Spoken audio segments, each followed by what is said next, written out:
Hello and welcome to episode 1 of Live at Epiphan. This is going to be a new weekly show we plan on doing. My name is George. My name is Matt. And we want to go through a bunch of different topics with this show, both technical and fun. But we also want to hear what you want to say and ask us questions or ask us for certain subject matter. So at any point in time, if you guys have any questions or if you guys have suggestions for our show in an upcoming week, you can email us at live@epiphan.com or just send us a comment and we'll do our best to respond as quickly as possible. Now this week we've got a few things we want to talk about. The main thing we want to talk about is looking at HDMI and DVI and how analog audio works, how audio works as a general. We also might go over a couple of trending topics that are really fun and interesting that are going on live within the web. And of course we're going to talk about a few other things about like what's cool or what's generally changing in the industry. Yeah. We wanted to start though with a tour of our studio space here, talking about a little bit of the equipment we use and how we use it. So in sort of one corner, we have our sort of storage area where we have our extra lighting, extra cameras, extra microphone. We use all this for various different pieces here, both for live content, pre-recorded marketing videos, voiceovers. If any of you have seen any of our YouTube videos about product launches and things like that, that's some of the equipment we would use. Right, so some of the setup might change a little bit from week to week, but generally speaking, you're going to have the same still camera shots and everything else. So notice directly to my right, you'll see a close-up camera shot to my right. As well as along the walls, you'll have seen things like acoustic paneling. So in our case, we're using Prime Acoustics Audio London kit. As well in the corner, we've got a flexi booth, so if you're doing any vocal voiceovers at any point in time, it also helps kind of absorb some of that sound, especially with the low-end frequencies when it's sitting on the ground. Of course, a big part of any studio is going to be lighting, so you'll notice there's some lighting all over the place. We use LED spotlights in here for a number of reasons. One is both control. We can change the brightness and color of the lighting to adjust for different people and different situations. But also LEDs put out a lot less heat. So this is a relatively small room, and if we were using conventional lights, it would get very hot in here. So also above, you'll notice that we have a shotgun mic or a super cardioid microphone. In this case, we're running a Sennheiser. Your setup may change depending on your availability for microphones, so you could have either a condenser or a dynamic. The important thing is if you're using one of our products like Pearl, you're going to want a line level signal, so you may need something like a mixer, which we'll show you in a moment. Yeah, and sometimes even in here we will use like a lav mic or something like that just to adjust to different situations. Speaking of Pearl, that sort of is the cornerstone or the backbone of our main equipment rack, where we have both video and audio mixing and switching gear. Again, Pearl is the major part of that. It's running the live stream right now, both to YouTube and Facebook. It does all of our mixing and switching. Below that, we have a Geffen switcher, which is a 16x16 matrix DVI switcher. We use that for auxiliary signal routing when we need to. And of course, in the top right there, beside the Pearl, you'll see our Allen and Heath mixer, which can take multiple audio inputs and bring them out to a single line level signal, which we input into Pearl. So speaking of that Geffen switcher, it is both wonderful because of it's a 16x16, but also a little bit of a pain because it is quite loud. So over time, we are going to look at upgrading that to a different piece of equipment potentially. But that also brings up a great point that segues into our technical topic. Of course. So when we're talking about technical topic, a lot of people are asking us things like, can audio actually be passed between DVI and HDMI? So one of the products that we have a lot of the times that people are asking this about is the AVIO HD. We usually include this little tiny adapter here, which has an HDMI port on the front, or input on the front, and a DVI on the back. Yeah, and so the question, I guess, and sometimes it starts a little bit of an argument, is, well, you can't do audio over DVI. And that's not true. You can use HDMI audio over DVI. So a while back, we actually wrote a great blog post about this with a lot of details going into a little bit of history and things like that. That blog is available on our website. There's even this great graphic there that's showing where the digital data for the audio is interleaved with essentially gaps that were existing with the DVI signal. Well, essentially, it just becomes a case of just being able to interpret the signal because electrically speaking, they're identical. You know, it's just talking about being able to basically decode or really understand that audio information. Yeah, so simple physical plug adapter like this that, I mean, you would see this come with a, graphics card or with our devices, or I must have 1,000 of these things laying around at home because they come with so many different things, is all you need because it's just pin to pin. The data's already there. Just have to listen for it and then use it. So I guess the quick answer is yes. Yeah, and the other thing too with DVI, it can also support VGA signals. So as you know because technology has changed over time when we're introducing DVI, there was initial support that was basically given for VGA signals as well as producing the capabilities for HDMI and HDMI audio. Yeah, and that's actually one of the reasons when you brought up one of our products earlier, the AVIO HD. It's one of the main reasons why it has a DVI connector on it, is that it gives us the flexibility to use analog VGA signals or DVI or HDMI, including HDMI audio, with one single input and a very durable, robust connector on a small device. So very flexible, wide-ranging in that regard for basically any type of use. Yep. Definitely, if you have any questions about that, we can certainly go into more detail. Encourage you to check out the blog. Like I say, you'll find that on our website, and we should put the link in the description after this video is finished. That'll give a little more in-depth discussion about it. If there's any questions you have there, put them in chat or send us an email, live@epiphan.com. Be happy to go into that. I guess the only other thing we'd note there that comes up usually as part of this is when you start looking at dual link DVI or HDMI 4K signals. Yeah, or UHD for those of you who don't understand. 4K is another terms of source. Yeah, and those signal types are very different. So that's the only place where what we just said kind of changes a little bit. Those signal types are quite different, but below HD or up to HD, they're the same. But that's something we'll definitely try to cover over the next few weeks. It's a topic unto itself, for sure. Moving on to trending things. So this is a little bit more of what's going on the internet. Live streaming really picking up as a medium. So over time, YouTube originally came up with the recorded video content, and we're not really sure what wave we're in now, but as it's starting to ramp up, live stream is becoming the new thing. Yeah, it's the new wave of media, and it's allowing both small individuals, bloggers, to companies like ourselves doing this, to major media companies, to find new ways to reach out and engage with their customers, viewers, whoever that might be. And of course, Epiphan has products to help people with that in a lot of different ways. And one way that we did that was with the Palo Alto Junior Zoo and Museum, where they have a live YouTube stream of a Epiphan Lumio 12X inside a birdcage exhibit in the zoo, and then using Epiphan Pearl to stream this 24/7 to YouTube. The interesting thing here is you can see a nest and things like that. And I guess this is along the same vein as that giraffe live stream that was going on for a while. Right. And just getting the customers to watch that. Hopefully they see it and then want to go to the zoo and see it in person. And that's sort of the basic level of some of the things that live streaming can offer in terms of engagement, I guess. Right, and then we're not talking about just typical applications as well. As we have seen over time, there are certain people out there who are applying things more towards their business. Let's call it shameless marketing.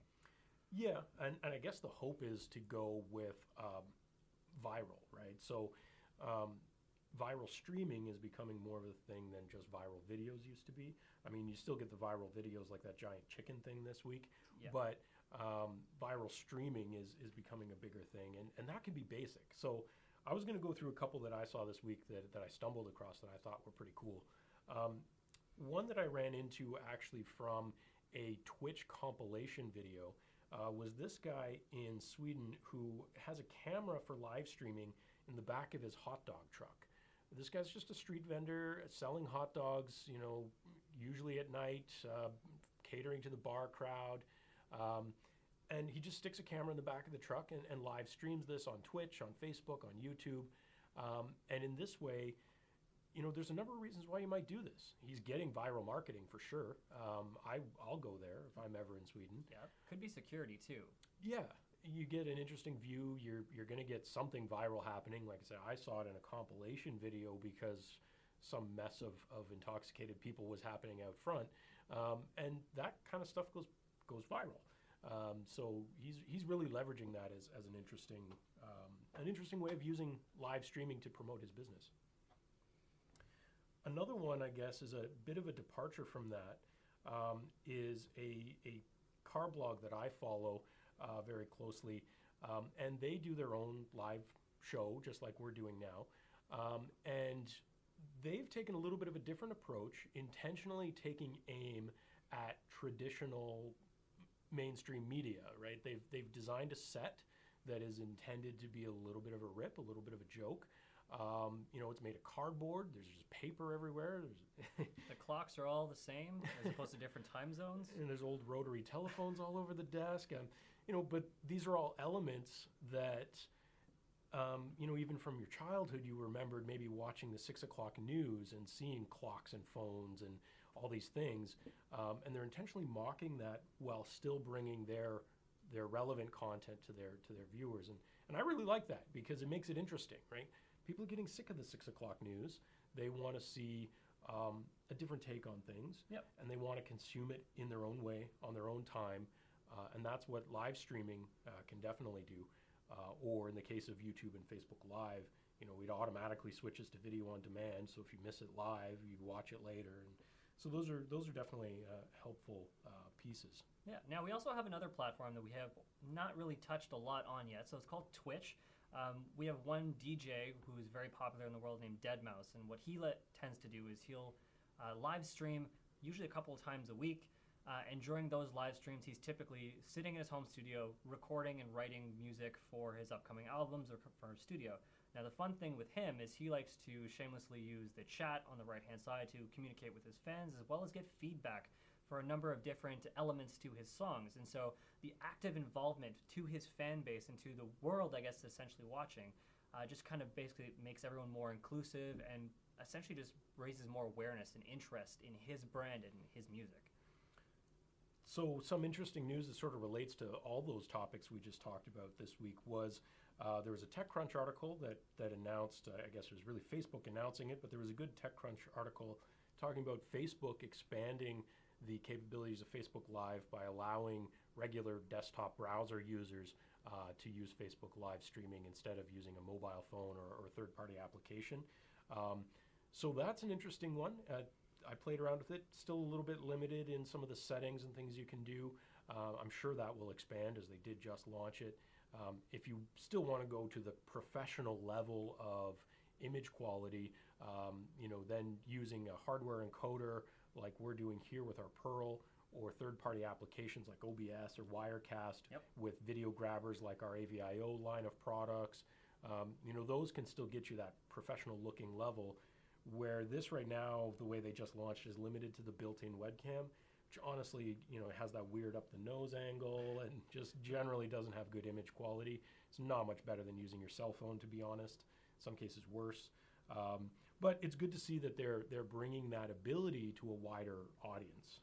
And there's a lot of things that are changing too. And so as this live stream race seems to be taking place, you're seeing a lot of changes and introductions into other things. So Periscope now being introduced with Twitter, giving you the ability to live stream essentially onto Twitter. We're seeing a lot of it with news stations, CBC as an example, as well as I know there was NASCAR doing an event, as well as there was NFL at one point at the end of 2016. They were really going over some of that information. Yeah, so there was an Engadget article that talked about Twitter releasing the Periscope API to a broader range.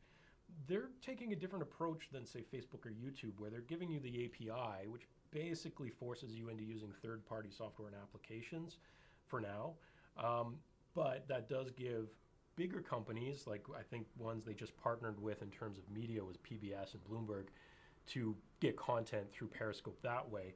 But they're going to be using full production studios and just sending it out that way. But it still allows smaller people to use it if they want to go with the third-party application style. I know Wirecast is also a launch partner for this API. Yep. Wirecast works great with video grabbers like our products to get better cameras and those sorts of things involved.